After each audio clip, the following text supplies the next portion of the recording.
ஏண்டா முதலாளி வந்தா வணக்கம் சொல்ற பழக்கம் இல்லையா? வானாண்டி, இதெல்லாம் நமக்கு வேணாண்டி. பாத்தியாடி, யாரெல்லாம் பண்ணையில அடங்காம சுத்துறீங்க, முட்டை படாம சுத்துறீங்கன்னு ஒரு லிஸ்ட் போட்டு வச்சிருக்கேன். நாளையில இருந்து பாருங்க, ஒரு ஆள கறி கடைக்கு தள்ளி விடுறேன். ஓவரா பண்றடி. அப்படிதாண்டி பண்ணுவேன். ஏன்னா நான் முதலாளி, நீங்க எல்லாம் வேலைக்காரி. அக்கா, உங்களுக்கு ஒரு நல்ல செய்தி. இவ புருஷன் ஓடி போயிட்டானா? நாட்டுக்கோழி முட்டை விலை ஏறி போச்சு.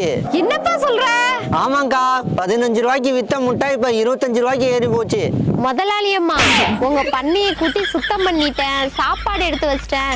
நீங்க சாப்பிட்டுட்டு 10 மணிக்கு முட்டை போட்டா போதும். சரிடி, வேலைக்காரி. மிஸ்டர் வேலைக்காரி, நான் முட்டை போற டைம் சொல்லுடி. உங்க டைம் 10:45மா, உங்க டைம் 11 மணிமா, உங்க டைம் 11:30மா.